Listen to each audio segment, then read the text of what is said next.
સત્યના બોધથી પરિચિત થાય તો માત્ર સત્યથી પરિચિત નથી થતો, પણ એની સાથે સાથે એ પોતે પોતાના ગુણોથી પણ પરિચિત થાય છે. ગુણ અને ગુણીનો સંબંધ એ સાથે રહે છે. ગુણ વસ્તુ એ આપણને અનુભવ કરાવે, પણ એ એકલો નથી રહેતો, એટલે એની સાથે એ વસ્તુ પણ રહે છે. ગુણ શબ્દ મીઠાશ છે, પણ એ મીઠાશ છે શેમાં? જવાબ છે સાકરમાં. જે સાકર ને સાકરની મીઠાશ અલગ ના કરી શકાય, એમ અધ્યાત્મ સ્તરની અંદર આત્મા અને પરમાત્મા એ ક્યારે અલગ નથી થતા. કારણ કે પરમ સ્થિતિને જે પામે છે એવો આત્મા પરમાત્મા બને છે. પરમ સ્થિતિને જે શરૂઆત થાય છે એનું નામ નિશ્ચયનું સમ્યક દર્શન છે. તો નિશ્ચયના સમ્યક દર્શનનો પ્રારંભ થવાનો હોય ત્યારે એના જીવનમાં કયા કયા પરિવર્તન આવે? તો સૌથી પહેલું પરિવર્તન એ આવે કે એ પોતે પોતાના વિચારોનું નિરીક્ષણ કરી એ વિચારોને બને ત્યાં સુધી નિર્દોષ બનાવવા પ્રયત્ન કરે. મને વિચારથી પણ દોષ ન થઈ જાય એની તૈયારી મારે કરવાની. ક્રિયાના દોષ તો નીકળી ગયા, ક્રિયાની અંદર જે જે સમજણ પડી એમાં આપણે બદલાવ લાવી દીધો, પણ હવે તો મારે નિર્દોષ બનવું છે. દોષ વિચારવાળા હોય તો એ ઓછા કરવા છે, નથી રાખવા. એવી સ્થિતિની અંદર એ પોતે પોતાના પરમ તત્વને પામવાનો પુરુષાર્થ આદરે અને પામે. એટલે પરમ કોને કહેવું?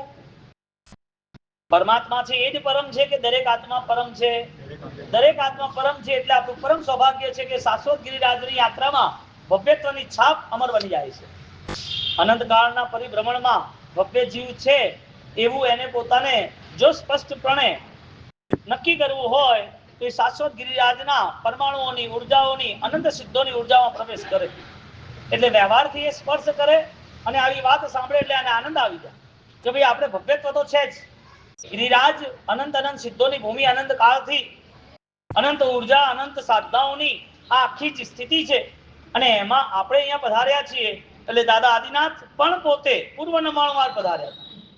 હવે પૂર્વ 99 ની આખી સ્થિતિ 84 લાખ વર્ષ આયુષ્ય, 84 લાખ પૂર્વ વર્ષનું આયુષ્ય, એની સ્થિતિ, આવી બધી પરિસ્થિતિ એ જીવને પોતાને અમરત્વનું એક અહેસાસ, અમરત્વનું એક માર્ગદર્શન આપે છે. પણ એ અમરત્વની પૂર્વ ભૂમિકાની અંદર એને નિશ્ચયના સમ્યક દર્શન તરીકે ગુણ ગુણીના સંબંધની જેમ મારો આત્મા પરમાત્મા તુલ્ય છે કે નહીં, આ પ્રૂફ ક્યારે થાય છે?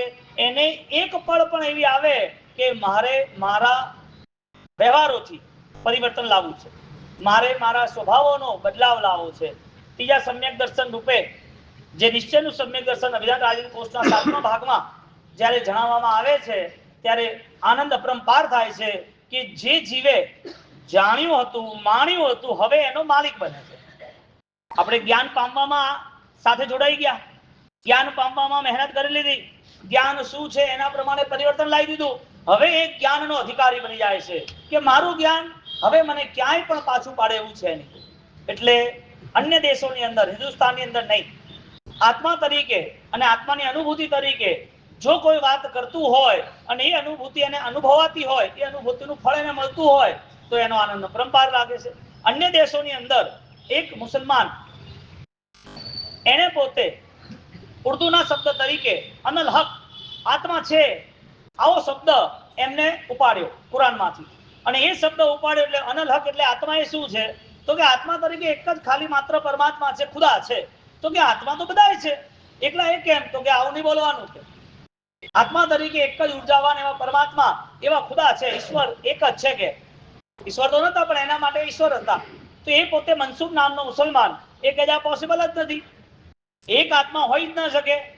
આત્મા એક હોય તો આ બધા જેટલા લોકો છે એ આત્મા લઈને બેઠા છે. એ શું છે? એટલે અનલહક શબ્દ એમણે ઉર્દુનો કુરાનમાંથી ઉપાડી અને વાત કરી કે આત્મા તો નિત્ય જ છે. કારણ કે જે સચેતન છે એ વ્યવસ્થાઓમાં જોડાઈ જાય છે. જે સચેતન છે, જેનામાં મુમેન્ટ છે, એ મુમેન્ટ આ સંસારમાં દેખાય છે. એટલે આત્મા તરીકે મને હવે બોધ સ્પષ્ટ થાય છે. લોકોએ એનો વિરોધ શરૂ કર્યો, લોકોએ એને ના પાડી. એના ગુરુ તરીકે એને કીધું કે ભાઈ આપણે આ બધી વાત કરવાની આવતી નથી, આપણે તો આપણા માટે બધું કરવાનું છે. આ બધી વાત જો આ લોકોને કહીશું તો આ બધા છે ને સીધા મોતનું તાંડવ રચશે, ખતમ કરી નાખશે તને. તો કે ખતમ કરી નાખે તો સારી વાત છે ને. કારણ કે જે અનલ હક શબ્દ, આત્મા શબ્દ જે મને ખબર પડી છે એવો આત્મા શબ્દ હવે સ્પષ્ટ રૂપે ખબર પડશે અને વાસ્તવિકતા એવું છે. એને ચોરાયા, 4 રસ્તાની વચ્ચે રાખ્યો અને કીધું તને સજા છે, તું પોતે ધર્મ વિરુદ્ધ બોલી રહ્યો છે. એ કે ધર્મમાં આવું છે, તમે આ બધું સ્વીકારો છો, હું પણ સ્વીકારું છું.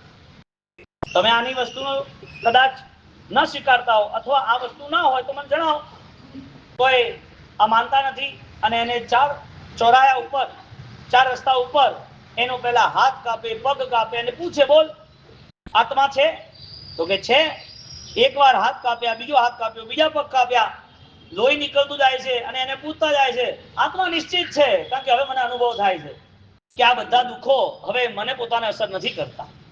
આ વ્યક્તિ એ અમર પાત્ર બની ગયું સંસ્કૃતિનું, સત્યનું, કારણ કે એને જ્યારે મારવામાં આવ્યો, એક એક અંગ છેદવામાં આવ્યા, ત્યારે એની અંદરની જે ભાવદશા હતી એને પ્રાપ્ત થઈ. એને જે વિચાર્યું હતું એ પ્રમાણે એનો અનુભવ એને થયો.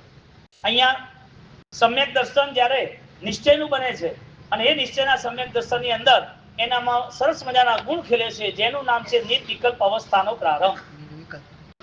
એક વિકલ્પ, એક સવિકલ્પ, એક નિર્વિકલ્પ, આ પ્રારંભ થાય છે. એક વિકલ્પ એટલે થોટ પ્રોસેસ, અનબેલેન્સિંગ થોટ્સ. જે વિચાર છે એ આવતા જતા રહે, એ જે વિચારો છે એ બધા અનબેલેન્સિંગ હોય, વિચારોનો અતિરેક હોય. આજની ભાષામાં કહેવા જઈએ તો ઓવર થિંકિંગ હોય, અને હજી સાયન્સની ભાષામાં આગળ કહેવા જઈએ તો ઓવર થિંકિંગ વાળાને બીપી ને સુગર પકડી રાખે. જે લોકો ડોક્ટરની સાથે જોડાયા હોય અને જેને ઇન્ફોર્મેશન લેવલ પર આગળ વધવું હોય, તો એને શરીરમાં રોગ થયો હોય તો ડોક્ટર જવાબ આપે કે તારા રોગનું કારણ તારા મનના વિચારોનો તણાવ છે. વિચાર નહીં, વિચારોનો તણાવ છે. વિચાર તો રહેવાના, મન છે એટલે વિચાર તો ચાલવાના. તો એ ડોક્ટર એ પોતે જ્યારે સાયકેટ્રિક, એ વિચારોનો ડોક્ટર, એ જ્યારે આ બધું ગોઠવે છે ત્યારે એને સામે એને સ્પષ્ટ રૂપે કરે છે કે તારું મન જે છે એને ગમે તેમ કરી અને શાંત કર. એટલે નોર્મલી પણ જેને ઘણા વિચાર આવે ને એને ઓલરેડી ડોક્ટર ઊંઘની દવાઓ આપી. માણસને કોઈ પણ દુઃખ આવે, દાખલા તરીકે સ્કિન ડિસીઝ થયો છે, બહુ બધી ખણોજો આવવા માંડી, કઈક આ ચોમાસામાં આડું અડું ખવાઈ ગયું અને એકદમ આંખો લાલ થઈ ગઈ, હાથ ઉપર અહીંયા લાલ લાલ ચકામા પડી ગયા, હા, શરીરની ઉપર ખણોજો આવવા માંડી. ડોક્ટર કે 3 દાડા છે, ઇન્ફેક્શન છે, રેડી થઈ જશે. એને રેડી કરવા માટે એને દવા આપે ને, એ દવા ખણજની તો હોય પણ એની સાથે ઘેન ઊંઘવાની દવા આપે. કારણ કે ઊંઘે એટલે વિચારો બંધ થઈ જાય.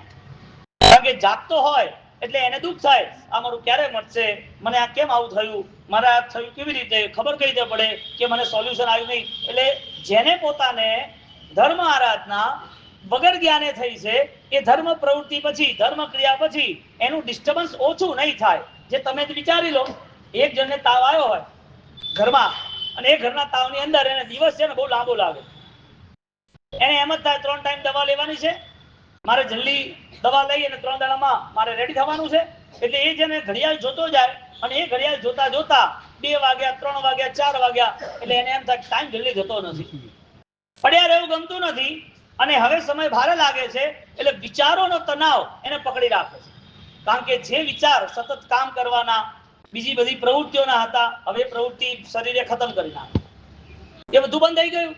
એટલે વિચારે રોગ પકડ્યો અને એ રોગના કારણે એ અશાંત બની ગયો. એટલે એને જ્યારે ધર્મ આરાધના કરી હતી, એ ધર્મ આરાધના શરીરની અશક્તિ, શરીરની બીમારીના કારણે બંધ થઈ ગઈ અને એ બીમારી વખતે એની પાસે સમાધિ નથી, મન અશાંત છે. નિશ્ચયનું સમ્યક દર્શન એને વિકલ્પોથી બહાર કાઢે. હવે પ્રશ્ન એ થાય કે ક્રિયા કરતી વખતે શું વિચાર કરવાનો, અથવા સમ્યક દર્શનની ક્રિયા કઈ કહેવાય. આપણે કાલે શણિક મહારાજાની વાત કરતા હતા ને, એ વાત હવે લઈએ. આપણે અહીંયા અટેન્શન રાખવાનું છે કે મારી ક્રિયા એ મને પોતાને ક્યાં લઈને જાય છે. કારણ કે ક્રિયા પછી પણ એ મનનું ઘડતર થયું કે ના થયું, એના જીવનનું ચણતર થયું કે ના થયું, એ ગણતર કોણ કરે, એનું ગણિત કોણ માંડે. કારણ કે ગણિત તો માંડ્યા વગર છૂટતો નથી. કે જેણે ક્રિયા કરી છે એ સમ્યક દર્શન સાથે, નિશ્ચય સાથે છે એવું પ્રૂફ એને કોને આપવાનું છે, કોઈને આલવાનું નથી, પોતાને જ અનુભવવાનું છે. એટલે નિશ્ચયનું સમ્યક દર્શન એને પહેલા તો જો એ વિકલ્પોમાં હોય તો એ વિકલ્પોથી મુક્ત થાય. વિકલ્પો એટલે એને પોતાને રોગનું આમંત્રણ આપવાની સ્થિતિ. એટલે રોગ કહેવા જાય, ડોક્ટર એમ કહી દે કે તારે કેન્સર છે, તો કે અરે રે મારે કેન્સર છે, કેન્સર એટલે કેન્સર. પછી બીજી વાર એમ કહેવામાં આવે કે ના ના આ તો રિપોર્ટ તાવ નથી, બીજાનો છે. હા શાંતિ. બીજાનો રિપોર્ટ તમને ચિપકાઈ દે અને કે તમને કેન્સર છે. કેન્સર ના હોય તો દિમાગ ખરાબ થઈ જાય, થાય ને? અને એ જ પાછો બીજા દિવસે ફોન કરે, અરે યાર આ તો તમારું નામ છે ને સેમ બીજાનું નામ છે, પણ જે કેસ નંબર હતો ને તમારો 108 હતો, તમારો 108 હતો એનો 106 હતો, એટલે 8 ને 6 માં મને ખ્યાલ ના આવ્યો, એટલે મેં તમને કહી દીધું કે તારે કેન્સર છે. કેન્સર નતું છતાં પણ કેન્સરની અસરો થવા માંડી ને. આ તો પરફેક્ટ છે ને. એક ખાલી તમારો દીકરો એ બિઝનેસ માંથી આવ્યો અથવા જે વેપારી છે એ વેપારી બિઝનેસ માંથી આવ્યો હોય અને એ વિચાર કરે કે ભાઈ આ પાર્ટી છે ને એ પાર્ટી ઓલરેડી ઉઠી ગઈ છે, ઓલરેડી બજારમાં એનું 50 કરોડનું ઓલરેડી સંભળાય છે, ડિફોલ્ટ થઈ ગઈ છે આ પાર્ટી, એમ શું વાત છે? એ પોતે હવે વિચાર કરે કે પોતે બોલી તો શકે નહીં, પોતે બોલે તો પાછળ લેવા વાળા એની પાસે પડી જાય, એટલે કશું બોલે નહીં, હોશિયાર. એ બોલે નહીં એટલે નક્કી કરે કે હે આ પાર્ટીનું આવું થઈ ગયું છે, એટલે ગણતરી ચાલુ થઈ જાય, ધડાધડ ગણતરી ચાલુ થાય એટલે કે શું છે, મીટિંગ છે, કેમ છે, કેવી રીતે કરવાનું છે, આ બધી તૈયારીઓ બજારમાં શરૂ થઈ જાય. અને જે કલાક 2 કલાકનો વધુ રેકોર્ડ નીકાળ્યો હતો, 2 કલાક પછી એ તો ના બોલે, બીજા સમાચાર આપે કે યાર આ સમૂલ નહીં આ તો અમૂલ હતો. એક જ શબ્દનો ફરક, ખાલી સમૂલ ઉઠી ગયો કે અમૂલ ઉઠી ગયો. તમને એમ કે આપણો માણસ નથી, 2 કલાકમાં વિચારે શું કર્યું. બહુ સીધું એક્ઝામ્પલ છે કે વિકલ્પો જે છે એ વિકલ્પો આપણે કર્માધીન અવસ્થા સાથે જોડીએ છીએ, એ વિકલ્પો આપણે આપણી પોતાની જ્ઞાન દશા સાથે જોડીએ છીએ. એ વિકલ્પો દ્વારા આપણને જે રિએક્શનો આવે છે એ કસાયથી મુક્તિ થઈ કે ન થઈ, કસાયોના બંધન ઓછા થયા કે ન થયા, આ મન નક્કી કેવી રીતે કરે? નિશ્ચયનું સમ્યક દર્શન નક્કી કરાવે. એટલે વ્યવહારનું સમ્યક દર્શન હોય તો એ નક્કી નહીં. અહીંયા પ્રૂફ થઈ ગયું. જે વસ્તુ આપણે જરૂરી છે, જે વસ્તુની આપણી જવાબદારી છે, એ જવાબદારીના કારણે આપણને કેન્સરનો રિપોર્ટ આપતા હોય તો કે ઠીક છે, કઈ વાંધો નહીં, આરાધના કરશું. સંસારમાં આયુષ્ય તો ચંચળ બતાવ્યું છે, જન્મ જરા મરણ તો બદલાયા કરે છે. આ સંસારમાં કોઈ ક્યારેય અહીંયા સ્થિર તો રહ્યું નથી. આ ભાવ દશાથી એ સમાધિ રાખે, આ સમાધિ ના આવે હજારો ક્રિયા પછી, હજારો દિવસ પછી, તો એનું કારણ ક્યાં શોધવાનું? એનું કારણ ક્યાં શોધવાનું?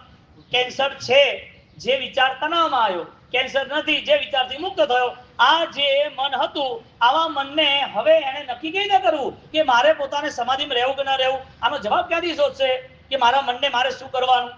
જે પાર્ટી ઉઠી ગઈ છે એ એની નથી, એ ખબર પડે એટલે 2 કલાકમાં એનું સમાધાન થઈ જાય. આવા મનના નિરીક્ષણમાં એ પોતે પોતાના જ્ઞાન દશાને જોડે અને એ નિરીક્ષણ દ્વારા પોતાના વિચારોને એ પોતે સમ્યક જ્ઞાનથી જોડતા જોડતા એ નિર્મળ બનાવતો જાય. એટલે મારે વિચાર પણ નિર્દોષ કરવા, ક્રિયા એટલી નિર્દોષ નહીં. મારે ક્રિયા તો કરવાની, અનુષ્ઠાન તો આરાધવાના, પણ મારે નિર્દોષ વિચાર રાખવા છે, જેનું શાસ્ત્રકારોએ અહીંયા વિકલ્પ એટલે કે જે અનકોન્શિયસ ના કહેવાય પણ જે ડિસ્ટર્બન્સ માઇન્ડ છે, નાની નાની વસ્તુમાં જે ઓલરેડી રિએક્ટ કરે છે, નાની નાની વસ્તુની અંદર એ અટવાઈ જાય છે, નાની નાની વસ્તુમાં લાંબા સમય સુધી વિચાર કર્યા જ કરે. એક વસ્તુની એક નાની ઘટના બની જાય એટલે એના મગજમાંથી એ વિચાર ન જાય, એ વિચાર ન જાય એટલે એ વિચાર એના મનમાં ધીરે ધીરે ધીરે ધીરે છેક ઊંડે સુધી ઉતરતો જાય, અને ઊંડે સુધી ઉતરતો જાય એટલે એવા વિચારો એને પોતાને સ્થિર ન થવા દે. ધર્મ પ્રવૃત્તિ પછી પણ એના મનમાં સમાધાનો ન આવતા હોય, ધર્મ પ્રવૃત્તિ પછી પણ એને શાંતિ ન લાગતી હોય, ધર્મ પ્રવૃત્તિ પછી પણ એની અકળામણો હરેક નાની નાની વસ્તુમાં થઈ જતી હોય, તો એને ધર્મ કેવી રીતે કર્યો આવું નક્કી કરશે કોણ? એટલે સૌથી પહેલા નક્કી કરવાનું છે કે ભગવંતે જે કર્મ વ્યવસ્થા બતાવી છે એનો હું સ્વીકાર કરીશ, અને એ કર્મ વ્યવસ્થા મારા માટે બની રહી છે તો બી હું સ્વીકાર કરીશ. જગતની અંદર કર્મ વ્યવસ્થા છે કે નહીં? એ કર્મ વ્યવસ્થા મારા માટે આવતી હોય તો મારે સ્વીકારી કે ન સ્વીકારી? એટલે બીજાનું નુકસાન જાય તો કઈ અસર ન થાય, પોતાનું નુકસાન જાય તો અસર થાય. એટલે બીજાને જે નુકસાન થાય એ કર્મ વ્યવસ્થા છે, અને પોતાનું નુકસાન થાય કર્મ વ્યવસ્થા નહીં. કેટલું ઈઝી છે તમારે આપણે સૌએ સમજી લેવાનું, માની લેવાનું, પણ જ્યારે ઘટનાઓ સામે આવે ત્યારે બીજાને નુકસાન થાય ત્યારે આપણને અસર ના થાય, આપણને નુકસાન થાય ત્યારે અસર થાય. બીજાને જે નુકસાન થયું છે એ કર્મનો ઉદય માનીએ છીએ, આપણને નુકસાન થાય ત્યારે આપણે કરેલા કર્મ એ આપણે ભોગવવા નથી, માનવા તૈયાર નથી. દુઃખ આવે એટલે શું માને? દુઃખની પરિસ્થિતિઓમાં એને કેવું મને રાખવું જોઈએ? દુઃખ જતું રહે એનું, દુઃખ ના આવે એનું, સામે વાળાએ દુઃખ આલ્યું છે હું એનો દુઃખનો બદલો વાળું તો જ બધું શાંતિ થાય. આટલી બધી ખૂના મરકીઓ, આટલી બધી મારામારીઓ, આટલા બધા હુમલાઓ, આટલા બધા યુદ્ધો થયા હોય તો કોના પ્રભાવે થયા છે? માત્ર ને માત્ર અકળામણ અને માત્ર ને માત્ર અહંકારના કસાયોના પ્રભાવે થયા છે. એટલે જ્યાં જ્યાં પણ વિકલ્પો છે, મનની અશાંતિઓ છે, બીજા પ્રત્યે દુર્ભાવ અને બીજાને ખતમ કરવાની વૃત્તિઓ છે, આ બધી જ વસ્તુ એના માટે ઓલરેડી જીવનમાં કલંકિત કરે છે ધર્મથી. એનું જીવન કલંકિત થાય છે. હવે ધર્મ કરવો કે ના કરવો, વગર વિચાર વાળો કરવો કે ના કરવો, જે ધર્મ કરી રહ્યા છે એમાં સંતોષ છે કે નહીં, આપણને ધર્મ જેને સમજાયો છે એ પ્રમાણે આપણે સમજ્યા કે નથી સમજ્યા. જો આ બધામાં જવાબ શોધવો પડતો હોય તો ધન્યવાદ છે, જવાબ મળી જતો હોય તો મહાધન્યવાદ છે. એક જવાબ શોધવા વાળો એ વિચારે છે કે મેં ધર્મ પામ્યો, મને જેને ધર્મ સમજાયો, જે મારા ઉપકારી ગુરુદેવો છે, જે મારા પરમાત્માના શાસનમાં મને જે કોઈ અનુષ્ઠાનો મળ્યા છે, એ બધા અનુષ્ઠાનો મારા આત્માની નજીક લઈ જાય છે. જો નથી લઈ જતા અને શોધવાની શરૂ કરે તો ભાગશાળી, અને એ શોધવાની તૈયારી સાથે એને શાંતિ લાગતી હોય કે ના આપણે તો પ્રોપર રસ્તો છે, આપણે આ બધી માથાકૂટોમાં જતા નથી, તો સમજી રાખવાનું એવો જીવ માં ભાગશાળી, જેને ત્રીજા સમ્યક દર્શન, નિશ્ચયના સમ્યક દર્શન તરીકે અલિપ્તતા કહેવાય છે. એટલે ઉદયકાળ જે છે, કર્મનો જે સમય આવવાનો છે, કર્મ જે રીતે આવી રહ્યા છે, એ બધી વસ્તુની અંદર એનો પોતાનો સંભાવ એ તટસ્થ છે, એ સ્વીકારવા માટે તૈયાર છે. કેમ નહીં સ્વીકારવું? જન્મ સ્વીકાર્યો કોના પ્રભાવે? મૃત્યુ નહીં સ્વીકારવાનું કોના પ્રભાવે? જન્મ અને મૃત્યુ નથી કોના? જો શરીર ના હોય તો શરીરે અનંત વાર કર્યા હોય, કર્મો દ્વારા કર્યા હોય, તો આજનું જૈન શાસન મને કર્મ બદલવા માટે નથી સમજાવતું, મને કર્મ સમજી અને મારા ભાવોને બદલવા, મારામાં જે પરમપદ છપાયું છે એ પરમપદની મારે પ્રાપ્તિ કરવી છે. હવે પરમપદની પ્રાપ્તિ થવાની હોય તો એની ભૂમિકા ત્રીજા નિશ્ચયના સમ્યક દર્શનથી પ્રારંભ થાય. સૈનિક મહારાજાને સીધું અટેન્શન કરાયું કે તારા જીવનની અંદર તારે હવે આત્મા માટે જેટલું થાય એ બધું કરી છૂટવાનું. એટલે પહેલી શરૂઆત કરી કે આ બધા જ સામ્રાજ્ય ના માટે મેં જે વિરાટનાઓ જે પાપો કર્યા છે એ બધું જ કારણ આ સામ્રાજ્ય છે, હવે આનાથી મારે છૂટવું છે. આદિમમ પૃથ્વીનાથ આદિમમ નિષ્પરિગ્રહ. પહેલા તીર્થંકર આવું કે છે એમ નહીં, જૈન શાસનનો પ્રારંભ જ આવો છે.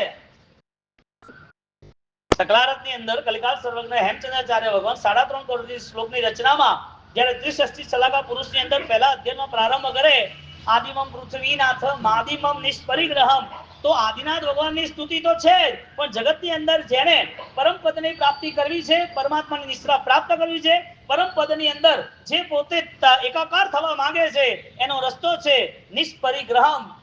મારે પોતાને બાધક તત્વોને ઓલરેડી દૂર કરવા છે.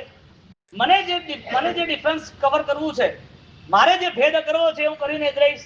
એટલે જે વસ્તુ એને ડિસ્ટર્બ કરવા વાળી હતી એ બધી વસ્તુમાં એ ફ્રી થવા માંગે. બોલો, વસ્તુ વધારે ડિસ્ટર્બ કરે તો પછી જેને વસ્તુ છોડી દીધી, એવા વિનય મુનિ બહુ બધો અભ્યાસ કર્યો હતો, એ અટવાઈ ગયા વસ્તુ છોડીને, પણ સંસાર ત્યાગ કરીને પણ ગૌતમ સ્વામી પૂર્વના સમયમાં, પૂર્વ ભૂમિકામાં ઇન્દ્રજાલિયા તરીકે અટવાઈ ગયા હતા. કેમ અટવાઈ ગયા હતા? કારણ શું હતું? અભ્યાસ કર્યો, સુરસુંદરી એટલે મૈણા સુંદરી, સુરસુંદરી બે બહેનો, એનો અભ્યાસ સારો હતો, છતાંય પેલી બહેન હતી એની બીજી સુરસુંદરી, એ પણ પોતે અટવાઈ ગઈ. એને ધ્યાન ના રહ્યું ને ભાન ના રહ્યું. કર્મને માનવાની તૈયારી જ નહીં, ભયના કારણે એને પિતાને સર્વસ્વ માની લીધા. આ તો વ્યવહારિક સંસારનો સંબંધ છે. નદી નાવ સંયોગ જ એવું છે. એક નદી હોય અને નાવ હોય તો બંને અલગ જ હોય, ભેગા ના હોય. કિનારો આવે એની રાહ ના જોતી હોય, પણ એ નાવ દરિયામાં જતી હોય, નદીઓમાં જતી હોય, સમુદ્રોમાં જતી હોય, ત્યારે એ નાવનું કારણ છે કે મારે બીજા કિનારે જવું.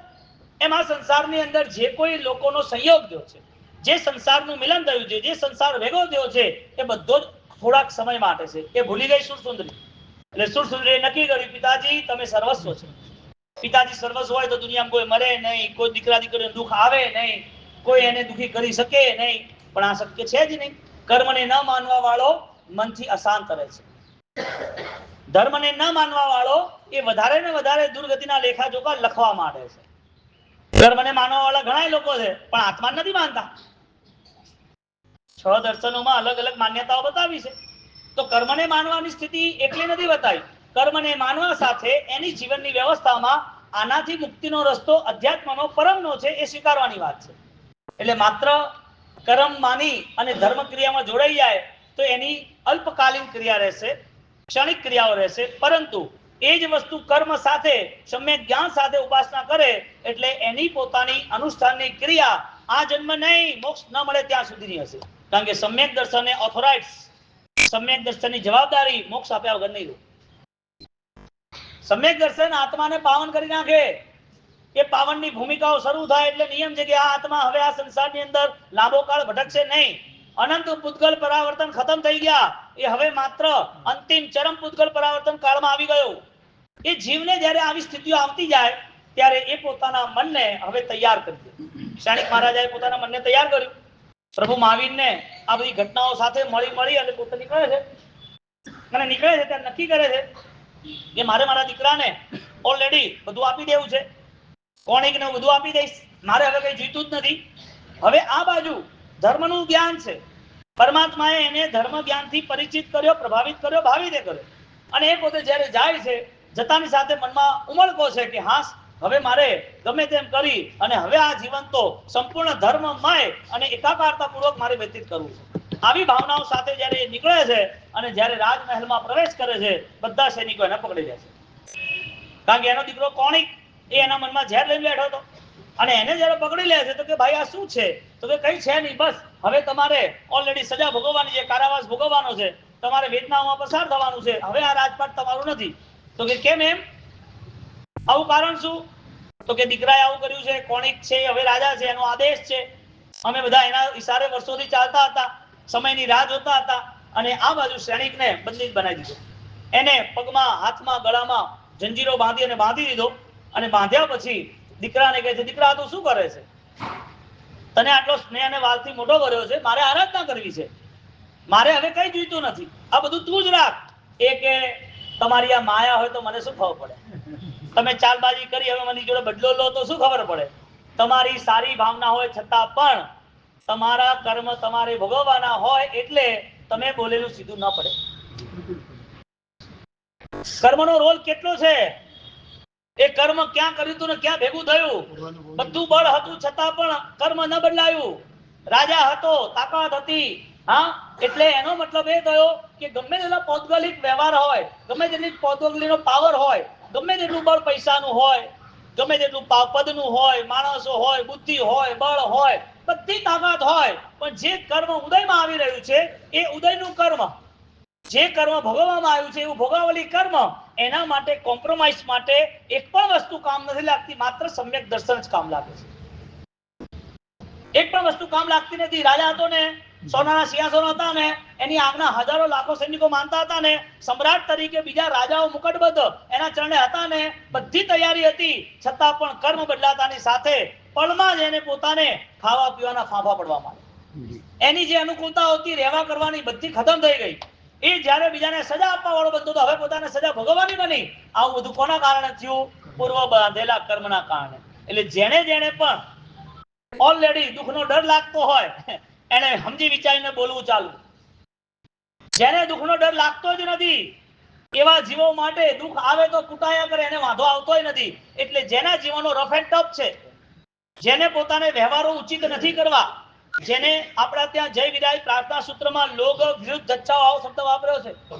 જે લોકોમાં વિરુદ્ધ વ્યવહાર હોય, જેનાથી આપણી મર્યાદાઓનો ભંગ થતો હોય, જેનાથી યોગ્ય વર્તન ન થતું હોય, જેનાથી નજીકની લાગણીઓનો ક્યાંક ને ક્યાંક અહેસાસ તૂટતો હોય, આવી બધી પ્રવૃત્તિઓમાં આપણે સમજી વિચારીને આગળ વધવું, ન જ કરવી. એમ તો શરૂઆત આવી કે ના આવી? ધર્મ પહેલા માનવતાની. સેવા ધર્મ આવ્યો કે ના આવ્યો? મર્યાદા ધર્મ આવ્યો કે ના આવ્યો? ઉચિત વ્યવહાર આવ્યો કે ના આવ્યો? આ બધું પ્રારંભમાં આવે છે. કેમ? કારણ કે મારે વિચારોથી કોઈ તણાવ નથી.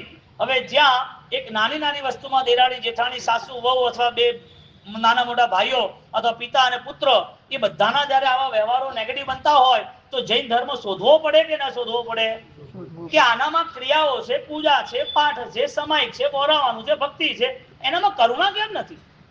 એનામાં સંભાવ કેમ નથી? એ પોતે બીજાને સાથે જે વ્યવહાર કરે છે એવો વ્યવહાર પોતાના ત્યાં પછી થશે નહીં, કર્મ ઉદયમાં નહીં આવે. આવું વિચારતો કેમ નથી? જો આવું ન વિચારતો હોય તો સમજી રાખવાનું છે, એને પોતાને નવા દુઃખોના આમંત્રણ માટે તૈયાર રહેવાનું. આમંત્રણ આપે જ રાખે, દુઃખો આવે રાખવાના. ઓછું વધતું ધર્મનું જીવન જીવાય તો ચાલે, કારણ કે ક્રિયાનું છે, પણ મનના સ્તરે ઓછા વધતા ધર્મ નહીં ચાલે. મનના સ્તરને પ્રોપર પ્રિન્સિપલ રાખવા જ પડશે. વડીલ છે મારે મર્યાદા આપવી, જે વડીલ છે એની સેવા કરવાની, જે બીમાર છે એને સાથ આપવાનો, જે ઓલરેડી બાળક છે અને બાળ બુદ્ધિ છે તો એને સમજવું. આવી બધી વસ્તુમાં આપણે એથેન્ટિક જે છે યોગ્ય છે કરવાનું. પછી તમને એમ થાય કે પેલો દારૂડિયો બીમાર છે, કસાઈ બીમાર છે, અને તમે કહો કે તું હાજો થઈ જા, તો આ રીતના કોઈ ધર્મ નથી બતાવે, એ બી ધ્યાન રાખવાનું છે. કોઈ વ્યક્તિ બહુ હિંસક હોય અને એ હિંસક વ્યક્તિને તમે પોતે સાથ સહકાર આપો તો આગળ જઈને શું કરે, એટલે ત્યાં પછી સમજવાનું પડે કે મારે કયા ધર્મને આદરવો. સાધારણ ભક્તિ બતાવી છે, અનુકંપા દાન બતાવ્યું છે આપણા ત્યાં. એમ અહીંયા એ પોતે વ્યક્તિ જ્યારે પોતે કંઈક આચરે છે તો એ આચરવાનું બધું એને આગળ પાછળ મળવાનું છે. એટલે યુનિવર્સલ લો છે, આ વૈશ્વિક કાયદો છે, કર્મનો કાયદો એવો છે, જે રીતનું આપણે કરીએ છીએ એવી રીતનું આપણી સામે આવવાનું. એટલે જ્યારે કરી લઈએ ને અને એના પછી પસ્તાવો ના થાય તો એ બદલાતું નથી. ભૂસવા માટે રબડ હોય કે ના હોય? બ્લેક બોર્ડ ને ભૂસવા માટે ડસ્ટર હોય કે ના હોય? ફાટેલું કપડું તો સાધવા માટે સોય દોરો હોય કે ના હોય? વાગ્યું હોય અને ચામડી આખો હાથ તૂટી ગયો તો પ્લાસ્ટર કરે ને સાધે ને ઓપરેશન બધું થાય ને, બધું થાય છે ને, મનના સ્તરે કેમ ના થાય? વિચારના સ્તરે કેમ ના થાય? આપણે અહીંયા જ્યારે સૈનિક મહારાજાને પકડવામાં આવે છે ત્યારે નક્કી થાય છે કે જે કર્મ બાંધ્યું હતું એ કર્મ ઉદયમાં આવવાનું. પહેલી પરિસ્થિતિ આ. બીજી પરિસ્થિતિ, જે કર્મ બાંધ્યું છે એ આવે છે ત્યારે મારે કેવું રહેવું? જો મારે નવા કર્મોના બંધ કરવા હોય તો મારે વારે રિએક્શનો કરવા, અકળાઈ જવું, દૂર કરવાની માટે મથામણો કરી રાખવી, હેરાન થવે કરું, કર્મના ઉદયમાં રોયે રાખવું, બીજાને અપરાધી કહેવા, બીજા લોકો ખોટા છે, મને દુઃખ આપનાર બન્યા છે. આ બધી વસ્તુ નવા હજારો દુઃખો માટેની એક નવી દિશા ખોલે છે. અને જે વ્યક્તિ દુઃખ નથી છતાં દુઃખ લેવા માંગે, દુઃખ નથી માથે, તપસ્યા શું છે? કોણે કીધું ભૂખ્યા રહેવાનું? કોઈ કીધું ભૂખ્યા રહેવાનું? તો પછી શેના માટે સહન કરવાનું? એને એમ થાય છે કે ભાઈ મારે પોતાને પૂર્વના ભાવમાં જેટલું સહન કર્યું હતું એની તોલે તો 0.01% નથી. ખાલી પૂર્વના ભાવના દુઃખના દિવસો યાદ આવે, ખાલી માત્ર ને માત્ર નરકના જીવોને નરકના દુઃખો 15 પ્રમાદામી 10 પ્રકારે આપે એ યાદ આવે, એ યાદ આવતાની સાથે એને એમ થાય આજે જે જીવ દુઃખી છે એવો ને એવો મારો જીવ ત્યાં હતો. આજે જે જીવને ભયંકર વેદનાઓ થાય છે એવી વેદના મેં ત્યાં સહન કરી હતી. આટલી વિચારધારા એને આરામથી ત્યાગમાં સ્થિર કરી દે, એને રિએક્શન ના લાવે. કારણ કે મારો પોતાનો અનુભવ છે કે દુઃખ એ મેં સહન કર્યા છે અને એ દુઃખ સહન કરવામાં મારી ઈચ્છા નથી. મારી ઈચ્છા દુઃખ સહન કરવામાં નથી. એટલે આજે પણ તપસ્યા સાંભળીને કેટલા ડર લાગે છે. તપસ્યાની વાત કરતાની સાથે હલી જાય છે, આપણાથી ના થાય ભાઈ. તમે નથી પિક્ચરમાં તમારા સંસ્કાર છે. તમે જે ના પાડો છો, તમને જે ભય લાગે છે, ભયનું કારણ કે એ વખતે એવી બધી પરિસ્થિતિઓમાંથી બહાર આવ્યા છીએ.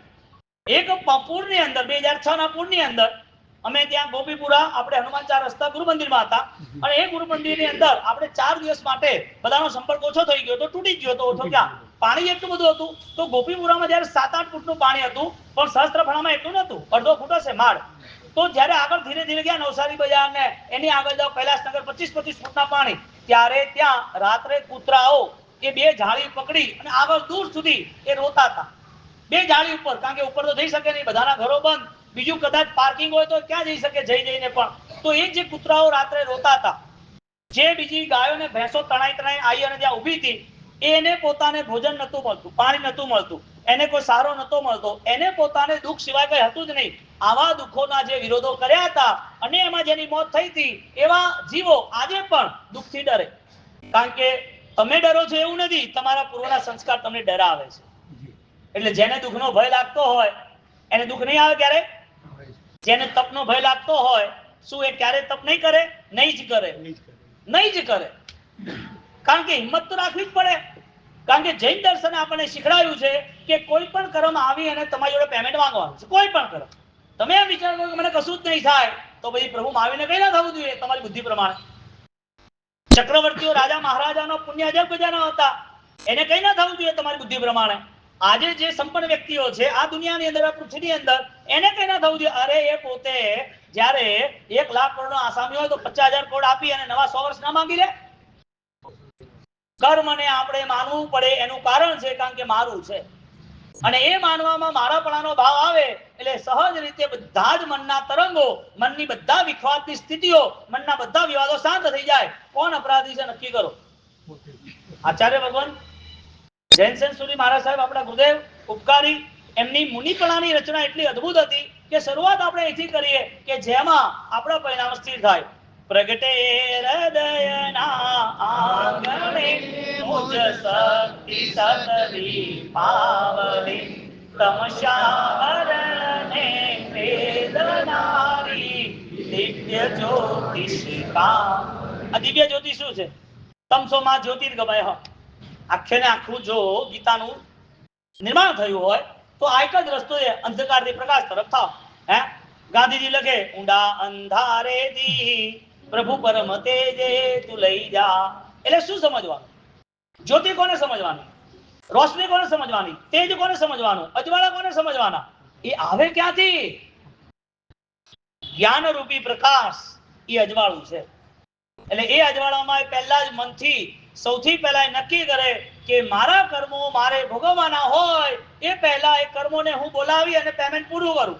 પછી પેમેન્ટ આપું તો મારે વધારે આપવાનું, પછીથી મારે દુઃખ વધારે સહન કરવાના. એના કરતા હમણાં વધારે હું પોતે ક્ષમતા ભાવપૂર્વક જૈન દર્શનની સ્થિતિ મુજબ હું પોતે આરાધના કરી લઉં તો મારા બધા કર્મ છે એ બદલાઈ જશે. અહીંયા માત્ર એક વિકલ્પો દ્વારા મુક્ત થવાનો રસ્તો આવે છે. હજી નિર્વિકલ્પ શરૂ નથી થયું. સૈનિકને બાંધી દીધો છે, અને બાંધ્યા પછી એને કહે છે કે ભાઈ મારે આરાધના કરવી છે, તું મને ફ્રી કર.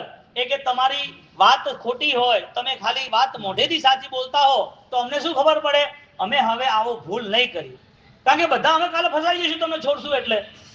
બધું સારું હોય ને ભાગ્ય સારું ના હોય તો? બધું સારું હોય, છોકરો સારો, છોકરી સારી, પરિવાર સારો, શરીર સારું, ધંધો સારો, પૈસા સારા, માન સન્માન સારું, બધે એકબીજા તમારી વાતો માને એવો યશ કર્મ ના સારો, શરીરની અંદર બધી પ્રકૃતિઓ સુખ શાંતિ હોય, એક પણ બીમારી ના હોય, શરીર સ્વાસ્થ્ય બધું સારું છે, આયુષ્ય પણ બળવાન છે, અત્યારે પણ 60 વર્ષે કે દવા લીધી નથી, 70 વર્ષે દવા લીધી નથી, બધું સારું હોય અને ભાગ્ય સારું ના હોય તો આ બધું ઝીરો થઈ જાય. એટલે કર્મ બદલવા કે અત્યારના જીવન વ્યવસ્થાનો પુરુષાર્થ કરી અને આપણે આપણા સુખો પામવાની મહેનત કરવાની. બહારના સુખો પામવાના કે અંતરના સુખો પામવાના? આ તૈયારી ન થાય તો કેમ આપણે પ્રભુ મહાવીરના વંશજ ગણાઈએ? આપણા ત્રિપુરના મહાવીર આપણને મળ્યા હોય, પ્રભુ શાસન પ્રભુ મહાવીરના કેવલિયાથી ચાલતું હોય તો પ્રભુ મહાવીરની વાતોથી જે પરિચિત થયું હોય એની જીવન વ્યવસ્થા કેવી હોય? તો કે આ સૈનિક મહારાજા જેવી હોય. સૈનિકને બાંધી દીધો અને બાંધ્યા પછી એ વાતો કરે છે, એનું ભાગ્ય સાથ નથી આપતું એવું આપણને લાગે છે. મેં તમને પૂછ્યું ને કે ભાગ્ય સારું ના હોય તો કે એકે સારું નહીં. એ તો માને છે કે સારું થયું, ભાગી ભલું થયું, ભાગી જંજાળ, હવે બચશું શ્રી ગોપાલ. શું કે બચશું શ્રી ગોપાલ? શાંતિ થઈ કે હવે મારે હાલવું હતું અને એ લોકો છીનવી લીધું. હાલવામાં મારે વાર લાગતી, એ લોકો એક સાથે લઈ લીધું, હું સુખી થઈ ગયો. કેવો ભાવ એને પ્રગટ થયો?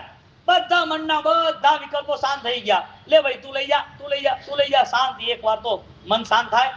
કારણ કે તમે માર્ક કરજો, તમને ખાલી કોઈ ઓફર આપે ને, મનના તરંગોની વાત છે. એક ફ્રાઇડ નામના ચિંતક છે, એને મન ઉપર થોટ પ્રોસેસની અંદર બહુ બધી સિગમન્ડ ફ્રાઇડ બહુ બધી એને કિતાબો લખી છે. એમાં એના મનના સ્તર ઉપર આપણા ત્યાં 9 તત્વની અંદર આખું મનોવર્ગણાનું આખું વર્ણન આવે છે. 9 તત્વની અંદર એ મનોવર્ગણાના તત્વ રૂપે એમને પણ ઘણી બધી રજૂઆત કરી છે. એક સિમ્પલ વસ્તુ તમને બતાવું તમારા વિચારો માટે. એક સિમ્પલ વસ્તુ કે તમારા મનમાં ખરેખર જો સ્થિરતા છે, તાકાત છે, તો તમે કેવો અનુભવ કરો છો? નથી તો કેવો અનુભવ કરો છો? તમને એક વ્યક્તિએ કીધું કે આ મારા 20 કરોડ રૂપિયા છે, તારે 10 દિવસ રાખવાના છે ઘરે, બસ આટલું, બીજું કઈ. 20 કરોડ રૂપિયા તારે ઘરે રાખવાના છે, તું રાખજે, બીજું કઈ નહીં, હું આવું પાછો ત્યારે હાલજે. ઊંઘ આવે? કેમ? અરે તમને શું તકલીફ છે? તમારે ક્યાં છે? પણ તમને આપીને ગયા તો ક્યાં ચોરી થવાની છે? આમે તમને પૈસા ના હોય તો તમે નિશ્ચિત હો છો, પૈસા હોય તો નિશ્ચિત થઈ જાય, શું વાંધો આવે? ના, પૈસા પડ્યા છે એટલે ટેન્શન રહે. હે એક મન જે પોતે ઓલરેડી આટલા દિવસથી શાંત હતું, એક ખાલી 20 કરોડ ની અંદર હલી ગયું, હેરાન થઈ ગયું. તમે પોતે તમારો પોતાનો દાગીનો પહેર્યો હોય અને એ દાગીનો 1 કરોડનો હોય અને શાંતિથી પહેરીને ચાલતા હોય તો પણ મનમાં શું રહે? કેમ એવું? પહેરવું તો છે જ, શોભે તો છે જ, ગમે તો છે જ, પરંતુ મન અશાંત છે. મન જે ખુશ રહેવું જોઈએ ના જોઈએ, કારણ કે ઘરેથી એવો ઓર્ડર આપી દો કે જો પહેરે ના નહીં. ક્યાંય પણ કોઈ પણ જગ્યાએ કોઈ જગ્યાએ તને કોઈ હાથ અહીંયા ગળે લગાડ્યો હોય, કોઈ લેડીઝ હોય, તારા આ હારને કોઈ જોયો ચેક કરવા માટે, તો ચોખ્ખી વાત છે ના પાડી દેજે, ભૂલી જજે. કોઈને કિંમત કહેતી નહીં કે 1 કરોડનો હાર છે, હીરાનો હાર છે, 10 દુકાને ફરીને જોયો તો આવું કશું બોલતી નહીં. કે આવું બોલી દે તો એના મનમાં શું હોય? અસુરક્ષા, મનની ચંચળતા, મનનો ખેદ એને રે. એક નાની વસ્તુ પણ આટલા બધા ધર્મ પછી પણ આપણી સ્થિરતા ના રહે. અહીંયા સૈનિક મહારાજાની સ્થિરતા આવી, ફૂલ બેલેન્સ આવી ગયું. એ કે સારું થયું, લઈ જા, ઉઠાવ. હજી તારે શું બાકી છે? કે કારણ કે તું મને જે દુઃખ આપવાનો છે એ મને ખબર છે કે મારું છે, તારું નથી. તું મને જે દુઃખ આપીશ એ ઓલરેડી મારે ભોગવવાનું જ છે, એ મને ખબર છે. મને આનંદ એ છે કે મારી પ્રેક્ટિસ થઈ જશે તારા કારણે. તું પોતે મને દુઃખ આપનાર છે જ નહીં. મને દુઃખ આપનાર તું થોડી છે. મને જંજીર બાંધી, પગે બાંધ્યા, મારા હાથે બાંધ્યા, મને પાછળ ચાબુકો મારે જોરદાર, 500 હંટરો મારે, ખાવા ઓછું બધું હાલે, અને એના બધી પાછળ મીઠા ભભરાવે, અને એ બધા પછી પણ મારા હું ઊભો અને મારા ઉપર ઝેરી જંતુઓ છોડે, મોટા મોટા વીંછીઓ છોડે અને એના ડંખ મરાવે, સાપ લાવે, સાપના ડંખ મરાવે. આવી બધી સ્થિતિઓમાં મને લઈ જાય, પાણી આપે નહીં, રાતભર મને ઊંઘવા ના દે. 2 કલાકે શું કરો છો? કેમ છે? ગરમ ચીપિયાઓ લાલ હે અગ્નિમાં નાખેલા, એ બધા અડાડતા જાય. તમે આ બધું કર્યું, મારા ઉપકારી છો. આ દુઃખ સાંભળીને ડર લાગે. આ દુઃખ સાંભળી એટલે આટલું દુઃખ કેમ નથી તકલીફ કરે છે? કેમ દુઃખ લાગે છે? કેમ આટલી તકલીફ થાય છે આવું સાંભળીને? પૂર્વના ભોમાં આપણે હંમેશા દુઃખથી ડરતા રહ્યા, ભાગતા રહ્યા. એટલે એક નાનું પણ 24નું કામ તમારથી નહીં થાય. જે કરે છે એની વાત નથી, જે નથી કરતા એની પાસે કેટલા બધા ઓપ્શનો છે, દુકાન છે, નથી સેટ થતું, ભૂખ લાગે છે, ખાધા વગર ઊંઘ નથી આવતી, કોઈ આવે તો ખાવું જ પડે, સમાજ છે, બધા બેઠા હોય છે. કેમ ભાઈ? ભૂખનું દુઃખ છે, નથી. કેવી હાલત કેવી થઈ જાય છે અહીંયા? અધ્યાત્મની સ્થિતિ આખી અલગ બને છે, અને અધ્યાત્મ વગરની ક્રિયાની સ્થિતિ એ આખી અલગ બની જાય છે. અહીંયા જ્યારે પરિસ્થિતિ એ બને છે, સૈનિક મહારાજા એ આનંદિત છે, વિકલ્પો ખતમ. ત્રીજા નિશ્ચયના સમ્યક દર્શનની ભૂમિકા તૈયાર કરવી હોય તો એક જ વસ્તુ છે, સર્વસ્વ સ્વીકાર. ત્રીજા સમ્યક દર્શન તરીકે, નિશ્ચયના સમ્યક દર્શન તરીકે એને પોતાને સ્થિર થવું હોય તો એક જ શબ્દ છે, આ ઘટના ઘટવાની હતી, મને હવે ખબર પડી. બસ, ખબર નથી કે ક્યારે ઘટવાની છે. ઘટવાની છે એ ખબર હતી, ક્યારે ઘટવાની ખબર નહીં. આ ઘટી ગઈ છે એટલે હું સજગ છું, એટલે મેં સ્વીકાર લીધી છે. મોત નથી ઘટવાનું તો પછી અકળામણ થવાની, નુકસાન નથી થવાનું તો આયુ તો કેમ અકળામણ થવાની? બીમારી નથી આવવાની તો પછી કેમ અકળામણ થઈ? વિશ્વાસઘાત નથી થવાનો કેમ અકળામણ થઈ? અપમાન થવાના.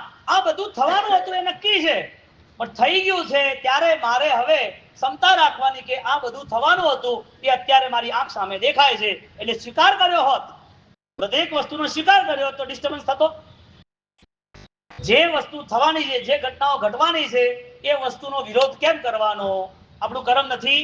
અહીંયા સૈનિક મહારાજા ભયંકર વેદનાઓથી પસાર થાય છે, અને એ વેદનાઓમાં પ્રભુ વીરની વંદનાઓ થાય છે. ધન્યવાદ છે આવા મહાન આત્માઓને કે જેમણે પોતે આ દેહ અને આત્માનો ભેદ કર્યો છે. દુઃખની જગ્યાએ છે, મારા આત્મા પર દુઃખ લાગતું વળગતું જ નથી.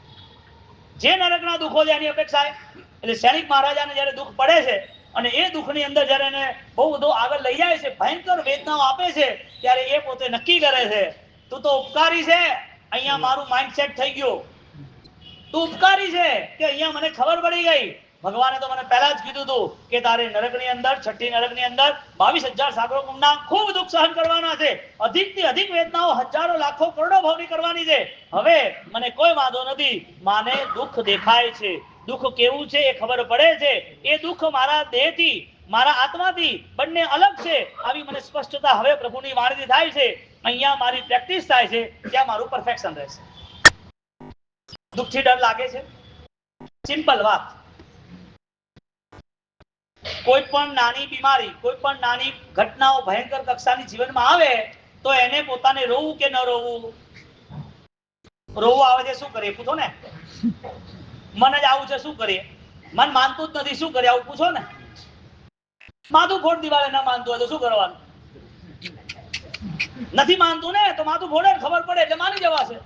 સાચું છે, સ્પષ્ટ છે, ભગવાનની આજ્ઞા છે, બધી ઘટનાઓ ઘટેલી છે. આજે નહીં તો કાલે બીજાના જીવનમાં થવાનું છે. ન કેવી રીતે માનવું, ન કેમ ખબર પડે, કેમ સ્વીકારવા તૈયાર નહીં. આપણી ભૂલ છે, બાકી વાસ્તવિકતા જે છે એનો સ્વીકાર કરવો પડે. એટલે જીવનની અંદર વિયોગો નિશ્ચિત છે. જે સંયોગો છે, જે મળ્યું છે એ મળવાનું બધું જ મોડું થવાનું છે. જે મળ્યું છે એ મોડું થવાનું છે. જે મળ્યું છે એનો વિયોગ થવાનો છે. એટલે મેળવવા પાછળ જેટલી તીવ્ર આસક્તિ હશે એ આસક્તિ વધારે હેરાન કરશે. મળી ગયું છે અને મળ્યા પછી ઉદારતા હશે, છોડવાની બુદ્ધિ રહેશે તો એને દુઃખ એટલું લાગશે નહીં. કારણ કે છૂટી જવાના છોડ્યું છે એમાં વાંધો શું આવે. છૂટી જવાનું છે અને સામેથી છોડ્યું છે, વાંધો શું આવે. ભોજન છેલ્લે બીમારી થાય ડોક્ટર ના ખવડાવે એ સારું કે તપ કરી અને ભોજન છોડે એ સારું. નિયમ કેવો છે, આઈટી વાળો આવે ને એને તમારે ઓલરેડી કોઈ પેમેન્ટ આપવું પડે એ સારું કે તમારી સામે શાસનના 7 ક્ષેત્ર હોય અને એક ક્ષેત્રમાં સાધન ભક્તિ છે, સંઘ છે, સાધુ સાધુ સેવા છે, પાઠશાળાઓ છે, એ તમે સામે ચાલીને આપો એ સારું. આ બધું પુણ્ય વધ્યું હોય એટલે પેલું પગથિયા ચડવાળો પાછો જાય. એટલે તમને એમ લાગે કે મારા અહીંયા 51,000, પણ ત્યાં જે પોતે ઓલરેડી 51 લાખ આપે એનું શું કરવાનું. એટલે અહીંયા જયારે 51,000 માં જયારે 5 લાખ થશે ત્યારે પેલા 51 લાખ ઓછા થઈ જશે, 45 પ્લસ હશે. આ વિચાર નથી આવતો, આ ભાવ આવતો જ નથી. કેમ ના આવે. એકલી દાનની વાત નથી, દાન સાથે તપની વાત છે. તપ ધર્મ થયો એટલે લિમિટ આવી ગઈ કે બસ આટલું તો કર્યું ને ભાઈ, આટલા દિવસ તો 4 મહિના તો કર્યા ને, હવે કેટલા બાકી છે. કે છોકરાનો બર્થડે છે, હવે છોકરો કે તો કરવું તો પડે ને. કે છોકરાની પાર્ટીઓ છે, રાત્રે બધાને બોલાયા છે તો પછી થોડા અજવાળામાંથી અંધારા તો કરવા પડે ને, મીણબત્તીઓ ઓલવી તો પડે ને. હેપી બર્થડે, હેપી બર્થડે એટલે કરતા રે હેપી બર્થડે. છોકરો માદો થાય, છોકરાના પાપ માથે આવે, કર હેપી બર્થડે કર્યું એટલી. જે સુખો માણવાનું મન થાય છે એ બધા સુખો 1000 ગણા ઓલરેડી રિઝલ્ટ સાથે બેક ટુ પેવેલિયન પાછા આવવાના જ છે. આ માનવું ના હોય તો કઈ વાંધો નથી. આ જેટલી ઝુંપડપટ્ટીઓ છે, જેટલી હોસ્પિટલો છે, જેટલા કેન્સરના પેશન્ટો છે, જેટલી ભયંકર વેદનાઓમાં 10 પ્રકારના દુઃખો સ્ટાર્ટ છે. અને તમે કહેતા હો અહીં બેઠેલા વ્યક્તિઓ, અહીંયા બેઠેલા વ્યક્તિઓ, એમાંથી એક વ્યક્તિ પોતાને ના કહી શકે કે હું સુખી છું. કંઈક ને કંઈક જગ્યાએ ડિસ્ટર્બન્સ છે, દુઃખી છે. એટલે દુઃખ નહીં આવે એવું નહીં. મારે દુઃખને સમજી અને દુઃખ સ્વીકારવું છે. અને એટલા બધા દુઃખો આવવાના એ નક્કી છે. એની પહેલા આજે થોડા દુઃખો સામેથી સ્વીકારી લઉં. એ દુઃખો સ્વીકારવા માટે બીજા જીવને દુઃખ ના આપવું એટલે ચોવિયાર અને સામાયિક અને ઓલરેડી જમીન કરનો ત્યાગ થાય છે. આ ભાવથી આપણે ક્રિયામાં જોડાયા હતા. કયા ભાવથી? મારે હિંસા નથી કરવી. હિંસાના જે બી સ્થાનો છે બધા ત્યાગવા છે. હવે હિંસાનું સ્વરૂપ ના ખબર પડે, સૈનિકને ના ખબર પડી એટલે આ આવ્યું અને ભગવાને જેવી એને પોતાને ખબર પડી એવું અટેન્શન ક્લિયર થઈ ગયું. હવે મારે સહન કરવાનું આવે છે અને એ સહન કરવાનું મારે બહુ શાંતિથી અને ખુશીથી કરવાનું છે. આવતો ભાવ મારો નરકનો એ આનાથી ભયંકર વેદના છે. એટલે મને કોઈ વ્યક્તિ પ્રત્યે કોઈ પ્રકારના દુર્ભાવ થતો નથી. દુર્ભાવ કેમ થયો? ધર્મ પ્રવૃત્તિ પછી મનમાં સમાધાન ના આવતા શું સમજવાનું? જે તપસ્યા કરે છે એને ધન્યવાદ આપે તો પોતાના જીવનમાં તપસ્યા શરૂ થવી જોઈએ કે ના થવી જોઈએ? તપસ્યા થવું જોઈએ. કારણ કે આગળ હવે ઓલરેડી દાદા ગુરુદેવ રાયસુની મહારાજના 200 વર્ષ પૂર્ણ થતા હોય, 36 ઉપવાસમાં અનેક બીજા નાના મોટા ઘડા જોડાઈ ગયા હોય.